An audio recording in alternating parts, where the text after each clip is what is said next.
I guess, Christy, I know when you begin to work on these sales and so forth and start going to talk to these producers, I guess over the years, how have you seen the trends change as far as the prospect cattle are concerned? Obviously, I know they change, it seems like every few years on what these guys that judge want, or you're obviously yourself judge, but I guess can you talk about maybe the last decade of what you've seen over the years of as many cattle have you sold and how the trends have changed and maybe where we're going? That's a loaded question, but it sure has changed.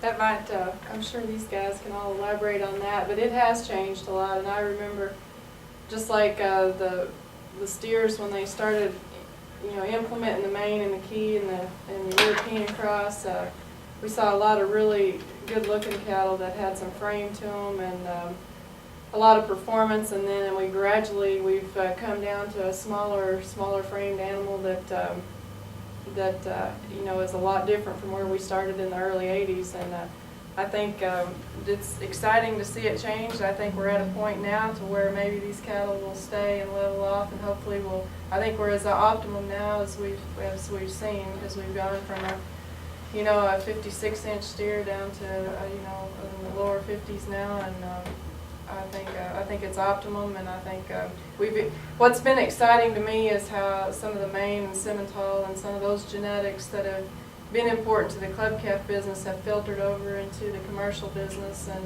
there's a lot of commercial people using those genetics that were also used in the quote club calf or composite world, and those cattle are feeding really good, and there's a lot of great carcass data on them, and you find guys that want them, and there's a place for those cattle in moderation, and I think we have to keep them on that line to make them practical and useful. But it sure has changed, and somebody once told me that in this business we love extremes, and whether it's a muscle or frame or whatever it is we're chasing, we have to try to keep those a little bit of a good thing is probably where we need to stay.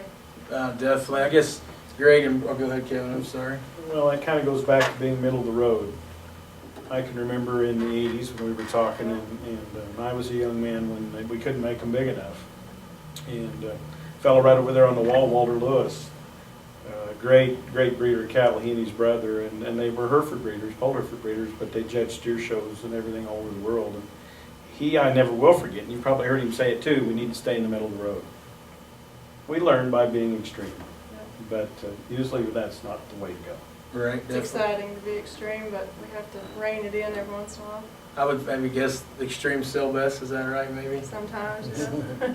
I guess Greg and Brig, I would say, Yeah. talking about making these mate decisions and getting these cattle, it seems like they've become more functional. Obviously, they still got the bone, the muscle, the hair, the style, but for you guys that breed so many cattle and have to make all these decisions, is it getting tougher to make these decisions? Because it seems like maybe 5 years ago you had one extreme, another extreme, try to make those matings to try to bring the best of both. Is it hard to, once you sort of level them out, maybe to keep them that way? Or, if that makes sense, I guess, is it hard to keep them middle of the road once you get so many cows that way? Is it hard to make those sire selections? Well, I think there's no question that it gets harder because, once you can, if you just sit there and pick visually for stoutness and muscle and structural width, you run into some other problems that, from a functional standpoint, and these guys said it best, if you moderate some of that stuff, but even some of the steers that you call moderate, they're maybe not as moderate as you think they are because they're up against cattle that we push to be extreme, and I think that's therein where the problem lies. Our goal is still to get back to where we were, I say 15 years ago, when the steer that won that's heifer mate could win across the ring too, and that's been our goal, and we're kind of hard driven. We don't to get that done, and our heifer that we bred that won the state fair this year, she's definitely a composite female, but she was, as you mentioned in your interviews, that she was a clean pedigree, and she's actually line bred maternal, so, and she's making an awful good cow, so. And she calves easy, and I think there's a possibility at some point that a steer mate to her could also win a show. So that's our goal, is maybe to do just exactly what these guys talked about, is to get back to the real world. And you can't, I'm not a big EPD guy, everybody knows that, but it does have its place. And when you breed on those extremes and you breed for visual confirmation only, your performance tends to go down and your birth weights tend to go up. And I think we've all seen it happen in this business, and it's something that we got to be aware of when the guys that are doing these major shows, and they do a nice job of moderating. I think everybody at this panel that I've seen, Judge, I appreciate the way they look at cattle. I think they would agree with what I say. Brigham? Yeah, and kind of back to what we said again, like we've got a large enough cow herd ourselves where if we wanted, if they're, and I guess when you say breed for the extreme, we're not necessarily doing that when we're, flushing cows or whatever. We're looking for consistency in what that cow produces. We don't want 1 and 4. We don't want 3 live ones and 1 that can't make it. We want 4 calves on the ground. I mean, essentially that's how it should be, from a animal care standpoint. And so I guess, if you start with if you got a good maternal base, I think it'll help you keep a middle of the road approach to a lot of what we're doing this day and age.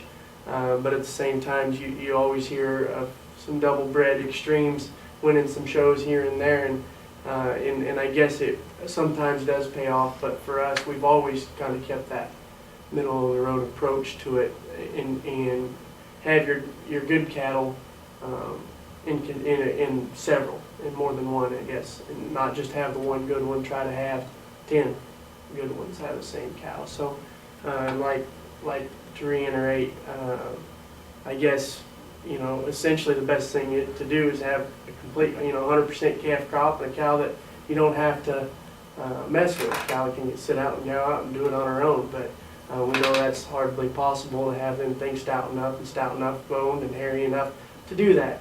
So when you're in this business, when you're in the club calf industry, you got to take a little extra care of them because they do come bigger. Like Dad had said, when you're finding them cattle and breeding them cattle to look like they do, and you're going to lose some performance and you're going to add some birth weight. Well, they do definitely come a little bigger this day and age than they did, I guess, when I was younger. As far as I can remember, It's true. it seemed a lot easier. Right. I know obviously you guys operate a large Angus herd as well up in Nebraska. I know you guys both have caps on that. How big of a change or how big a different cap do you have to put on to make your Angus decisions compared to your club calf decisions? Is it a completely different mind or thought process, or sort of look for the same things but just in a different package? We're essentially still looking for a balance out there.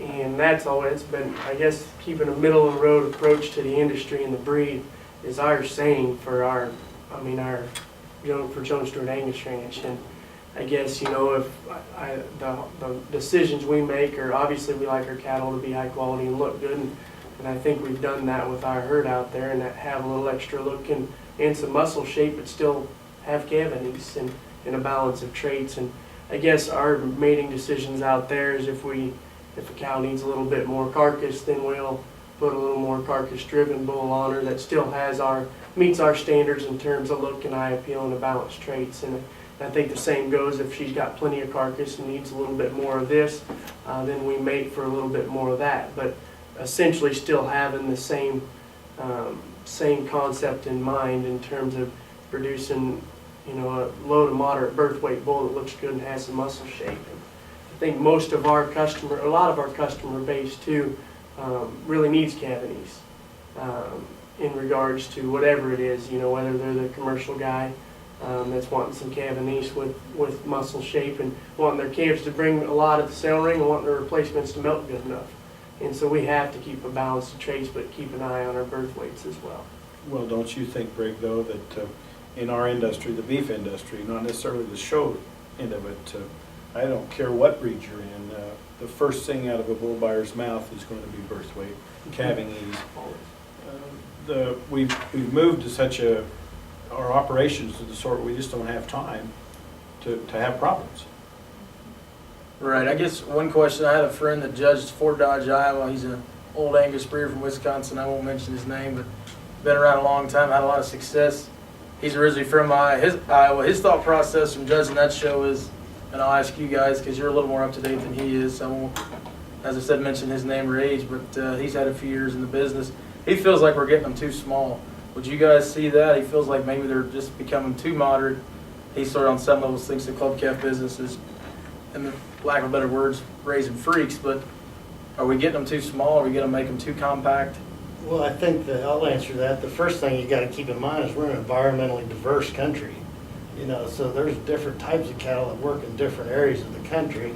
And I think that, you know, we're in the Midwest here where you know, you rely on your cattle to make a living off of mostly a roughage diet. And I think that, you know, the smaller cattle seem to maintain a little better, especially with these $8, you know, up to $8 corn prices, $5 to $8 in the last few years. I think that, you know, conversion is important, you know, and you have to come up with a formula that'll measure carcass gain per se, but you still have to keep in mind, you can visually see the cows that are doing the job that are moderate.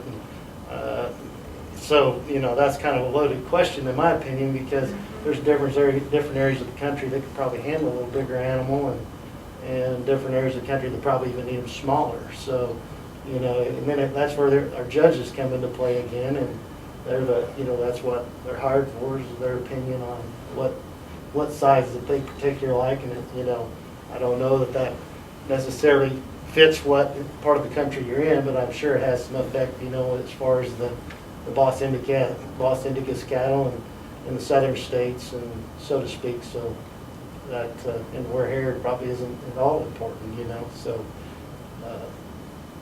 for our country here, I think they're about the right size. Right. I guess that was the question I was going to sort of ask Kevin. I guess you mentioned the 80s and how you said you couldn't make them big enough. Do you think the days of one size fits all are probably never to be seen again? Like, as he said, different environments, different needs. I guess, is there going to ever be a day where the Pole Hereford breed, everybody says we got to be this, or are those days probably done? Well, yeah, I don't think they ever were here, because obviously we're all in a trend to make them bigger, no matter what country we're in or where we live. But as times change and as type changes, you'll find that the cattle maybe stay a little more the same than we let on. True. The differences within the breeds probably aren't a whole lot different now than they were, other than maybe they were 30 years ago. We try to make them more that way, but I think a show steer, probably one made in 1965 versus one made now versus a real industry, maybe, I shouldn't say real, but the beef industry, the show steer is probably going to be a little shorter body. It's basically because of weight. Where in his counterparts, maybe the siblings that they kept to feed were probably 6 inches longer. Those things haven't changed. And we just stop and think about that a little bit. It really hasn't changed as much as we think. Type has changed. But some of the things that really make the difference, you know, if you make a show steer that we call a Superb now, make him 6 inches longer, he's ready to kill 5 months quicker. That hasn't changed. But that's the difference we have. Well, we have to keep in mind there's a very wide range. You know, I think they don't discount you until you're at 5.5, below 5.5 on the rail, or over 9.5. That's a wide range of cattle that you can go to the market with, or marketplace, and top the market. You know, so it's just a very diverse business.